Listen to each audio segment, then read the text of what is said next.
I don't think I mentioned this, but before you begin on a mission start, there is a cutscene before or after the screen that has a cameo of the number in which the mission represents, or like the number represents the mission, or fucking English, man, come on, you know what I mean. Like if it's mission 2, it'll have a little cameo somewhere in the cutscene that says mission 2. Some of it's more well hidden than others, but a lot of it is pretty obvious.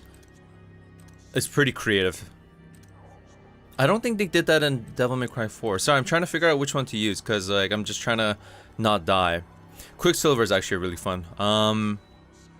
We'll go with Quicksilver then. But I'm gonna have to switch out the Navon, just because certain enemies doesn't really help. Spiral, if anything. Ebony and Ivory and Spiral are probably my go-to. Agni is probably my most used. Cerberus and Rebellion, Beowulf for a lot of the bosses.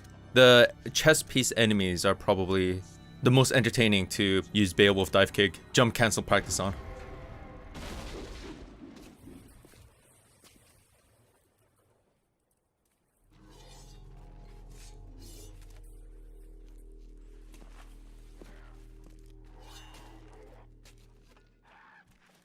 Damn it! You guys totally wrecked my shop, and I haven't even named it yet! You're gonna pay for that.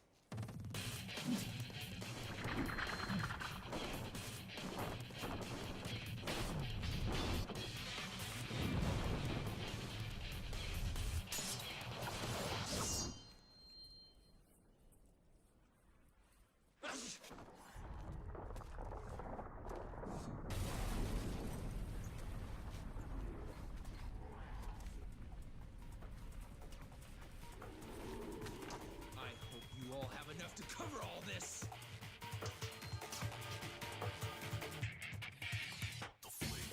Man, that was one really shitty like building, if you think about it. Quicksilver is so fun in this game, man. But look how fast they activate DT, even with Quicksilver, like in real game time, I think, or not in real game time. I guess like yeah, in real game time. They weren't even on screen for like 10 seconds, man. It was like my 10 seconds, not their 10 seconds, you know what I mean? Or was it that killing the first few activates DT on the rest? Huh. Some attacks, just like the Spiral, the Kalina, they do get knocked back, especially on the basic minions, but comboing them, you only get like the first few seconds to really get an opportunity to showcase what you could do. I'm going to be playing a lot of the hit and run mentality. The bosses, I will have an opportunity to show some stuff, just not a lot of combos in this playthrough.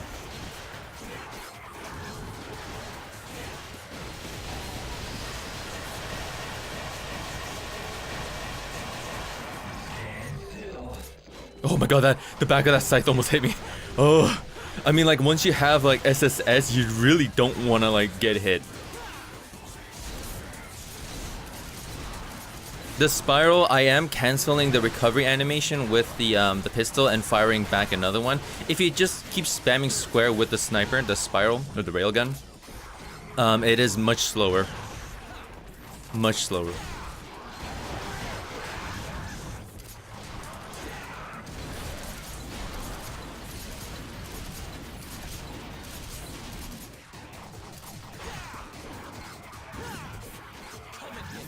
Ooh.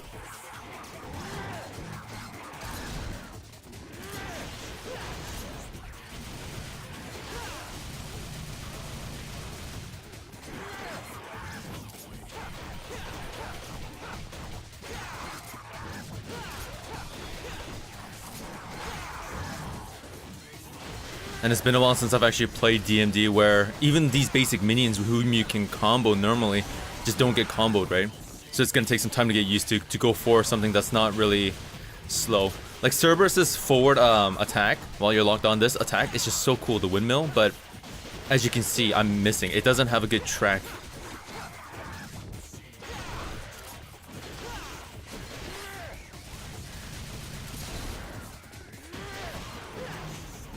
There's gonna be like 2 or 3 more waves before the boss.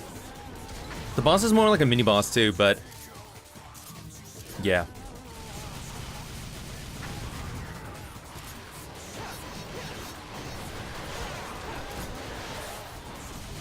gotta target the right one. Good damage. Regardless, that's good damage.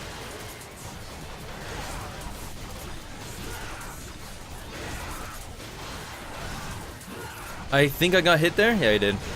Again. Oh.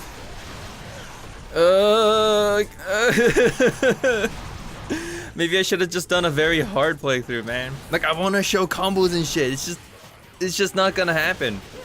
It's just not gonna happen. Even you, like, your DT does not counter their DT poise. It doesn't make any sense if it did, you know? Like, just because they're DT'd doesn't mean they could combo you while you're in DT. I mean, some attacks you do get knocked back, but like, I mean, like, combo-wise. Flinching a lot more than usual, etc.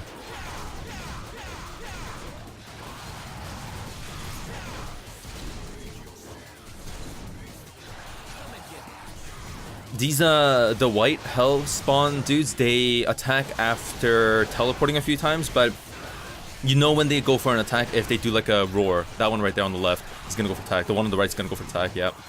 If they don't go for that roar, they don't attack. They just kind of try to do like a mix-up, try to make you whiff out a bunch of attacks that'll sort of keep you...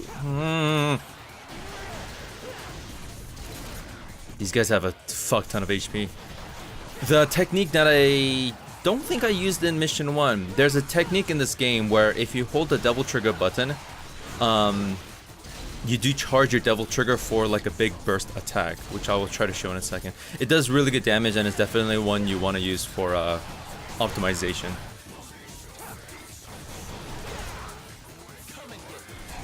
And they both dodged it. Seriously? Are you serious? They both dodged that at the same time?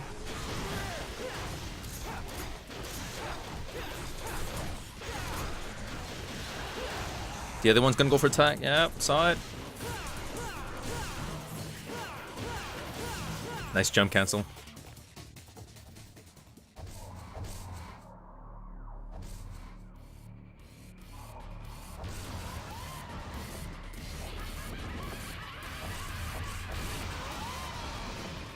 Camera, hello.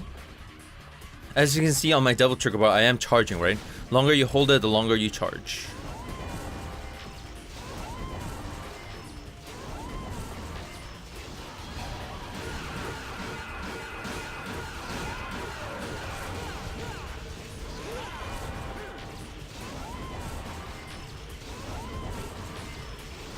I think Agni and Rudra's jump attack, like with jump cancel, I think it's one of the strongest in the game. I think dive kick is really good because it tracks, but and you can combo enemies with it when you juggle. But this attack I think is still stronger and faster. The only problem is you can't really combo them because on normal minions, even if you do launch them in the air and try to get an initiative, it does knock them away. So that's the downside of it.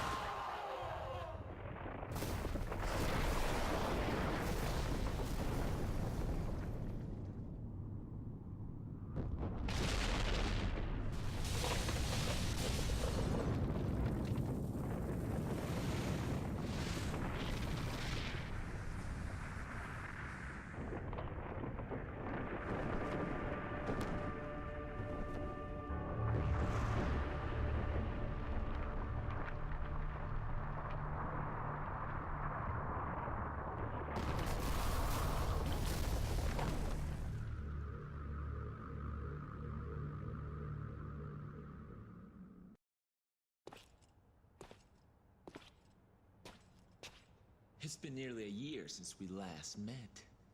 Where does the time go?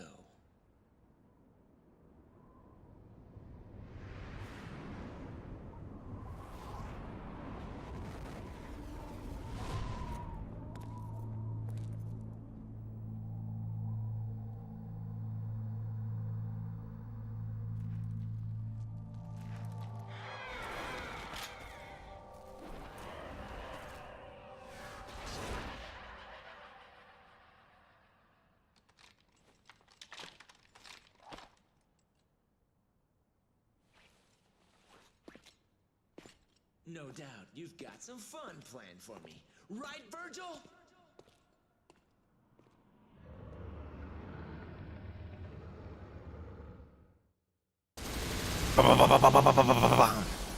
Nice! Mission cleared!